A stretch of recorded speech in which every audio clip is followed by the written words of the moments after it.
Hey guys, I'm here with RayRay Ricketts. She is a wellness coach, a grief coach, and a spiritual activist. She leads workshops all over the world, and I'm so thrilled that I actually just got to film a Move and Meditate class with her. So our class was all about how to stay steady and resilient when you feel uncomfortable. So I want to know, RayRay, thank you for being here. Thank you for having me. How has your own movement and meditation practice helped you connect with that inner resilience and strength? Yeah, I've actually found for me that having a mindfulness, a presence practice has been one of the most potent and important pieces of moving through discomfort, trauma, grief, loss, like the really tough things that happen in life. And for me, mindfulness isn't just necessarily sitting and meditating, but the things that really lose ourselves in doing that bring us presence. So sometimes it's cooking for me, or a workout, or drawing, or journaling, just the things that I find I really can connect with myself and lose myself in doing and really be in the moment. And that has really allowed me to find gratitude and joy amidst life's hardest challenges. Yeah. Wow. Well, I have so much respect for your work. Thank and you. I love how you talk about grief, because there aren't many tools out there to help people navigate the waves of grief. And one of the things that really inspired me about your work was when I heard her speak about how grief is an everyday experience. So what motivated you to become a grief coach and to do the work that you're doing now? Yeah, there's so many things, but I would say the biggest thing was after my mom died nearly 3 years ago. So my mom was a single mother and I'm an only child, and so she was essentially my whole family, and she struggled with primary progressive MS from when I was quite young, and she ended up being a quadriplegic and was essentially, but her mind remained completely intact, so she was essentially a prisoner in her own body, and her quality of life was totally abhorrent to the point where she decided that it was too much for her to take, and that she wanted to end her life. And so I assisted her with that process, which was obviously totally harrowing, but at that point in time, the only real opportunity for her to find respite and solace and freedom, ultimately. And so I helped her through that process, and after she died, I was really mourning and grieving, of course, over the loss of the physical presence of my mother, but what I also really realized is I was grieving all of the things that had occurred in my life that I hadn't really had time or space to really sit with. So grief over navigating like a racist patriarchal world as a Black woman, burnout from my life as a corporate lawyer working 18-hour days, and dealing with heartbreak from relationships with friends or with intimate partners. All of those things, despite my being a really, I think, grounded and intrapersonal person, not really having the time and space to really sit with those emotions and honor them for what they were. So after my mom passed, I felt like a ton of bricks kind of swooped over me, and I was dealing with all of those things at once, and it was really overwhelming. Yeah. Wow, I find it incredibly inspiring when people can take these very traumatic experiences like you've experienced and then turn around and help other people make their way through their experiences. So if someone is really struggling with grief, who's watching this, what are some things that you think that they can do? It's really tough because we really like to have here's the 3 things that you do to get through grief or tough times or whatever, and unfortunately that just doesn't exist. It's why people struggle so much with challenging emotions, grief being one of them. I really find grief to be an experience more than an emotion. It's can be a range of actual emotions that we're feeling when we're dealing with grief. So you can feel happy and joyful or relieved or angry or shameful all in the same moment, and all of that is wrapped up in grief, and that's part of why I think grief is an everyday experience. It's a response we have to loss or change of any kind. So it isn't just about death, it's about all the myriads of things that we experience in life: burnout, stress, job issues, infertility, relationship woes, politics, all of the above.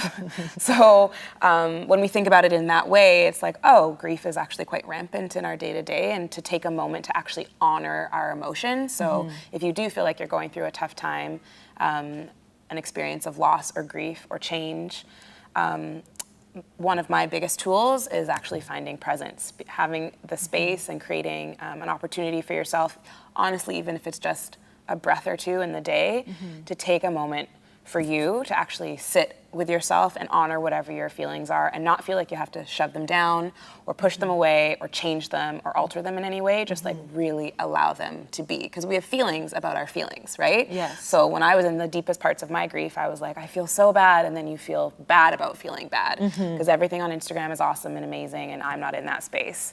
And comparison is the killer No of joy, one is. right? Yeah. I wasn't eating hot food and like taking photos of myself, right? So just sitting with your emotions, whatever they are, not feeling the need to change them. That is a challenging thing to do, but if you can create space for that as much as possible throughout your days, that's one of the best ways to do it. I like to ask the question, how does your heart feel? It's a different question to me than how are you doing, because we're programmed when we ask how are you doing to just answer fine without even really processing or thinking about it. So if you actually kind of ground down, how is my heart doing? And you might think that you're doing okay, and then ask how's your heart doing and realize, oh, there's a bit of sadness there. Okay, let's sit with that without needing to push it down or change it. Just allow it to be and honor and cycle it up and out. Or you might be in a deep state of loss or grief and feel really sad, but ask how your heart's feeling. And in that moment, you might feel joyful, and that's okay too. You don't need to necessarily feel any particular way, irrespective of what's going on. So those are my two kind of big tips, and asking for help. It's a really, really tough one. It's not something that we're really socialized to do in Western culture, but really finding a way, people in your life, support systems, whether it's a coach or a therapist or a friend or a family member, someone who you trust, who's reliable, who can really sit with you in your darkest hour without the need to fix or change or offer unsolicited advice. And some people don't have those folks, and that's okay. There are support services out there that you can reach out to, but knowing that you're not alone in this, even when you feel alone, I think is really important. I know I felt really, really alone, and it took a lot of work for me to find the people in my life who could support me and ultimately find the tools that I could use for myself to support myself. Yeah. Wow. And I love that you talked about asking for help too. So RayRay and I are not doctors. So if you're watching this and you're really struggling, reach out to your primary care physician, find a therapist. Definitely don't stay quiet. I am so curious to ask you about your spiritual activism work. So I've been working with RayRay in this capacity, and I'm incredibly inspired. What is spiritual activism mean to you? Yeah. Spiritual activism to me is really embodying what it means to stand up for the people who need it most, for folks who are underrepresented, for minorities. Specifically, I specifically talk about racism and sexism, so the intersection between race and gender, because that is the experience I can speak to fulsomely and wholeheartedly as a Black woman. So spiritual activism is about embodying how we can really unpack our own privilege and face our shadow side without shame, without guilt. Well, I shouldn't say without. We feel those things, but acknowledging that we feel those things and moving through that so that we can still get to the piece of being active. So a lot of times I see folks or experience folks who engage in something that I call spiritual bypassing, which is like, we're all one, we don't see color.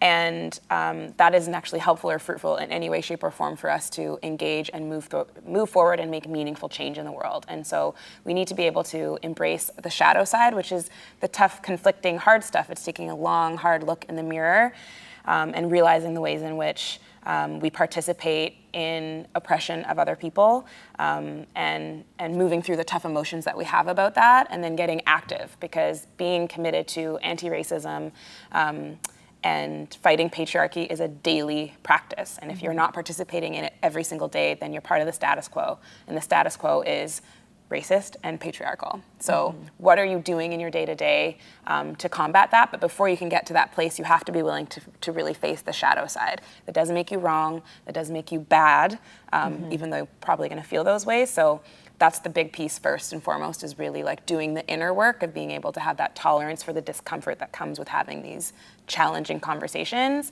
And then even though it's uncomfortable, getting out there and doing the work that needs to be done to make very needed and necessary change. Yeah, can you talk a little bit? That's a very comprehensive summary, Did you catch all super that? clear. Yeah, I'm like taking notes. But one of the questions that I have, and a question, whenever I share anything around the work that you and I do together on Instagram, is can you have privilege, but then also struggle at the same time? So can I have privilege as a white woman and then also really struggle with anxiety or struggle economically?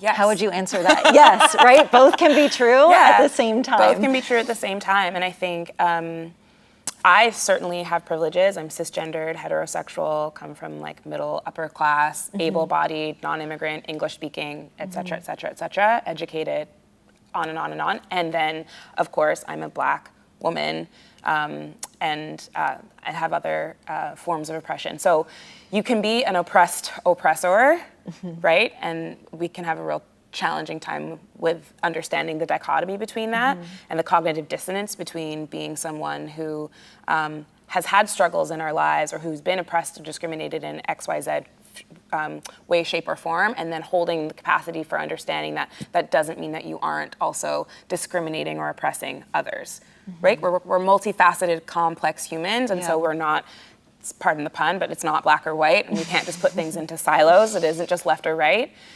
So yes, you can absolutely, when we're saying that, we live in a racist patriarchal society and thus white folks and men have the ultimate privilege, that doesn't mean that they haven't, people who are white or people who are men haven't experienced discrimination or oppression. That's not at all what we're saying, but what we're saying is that they've had the most privileges in life. But you can absolutely be someone who is an oppressed oppressor. So you can have had many challenges in your life and no one is trying to take away from your challenges. However, you still hold a whole bunch of privileges that other people did not have. And thus it wasn't as challenging for you. Yeah, I love how you can acknowledge that many things can be true at once and then also hold compassion for everyone as they make their way through this, because nothing about this is easy. Nothing about this is comfortable.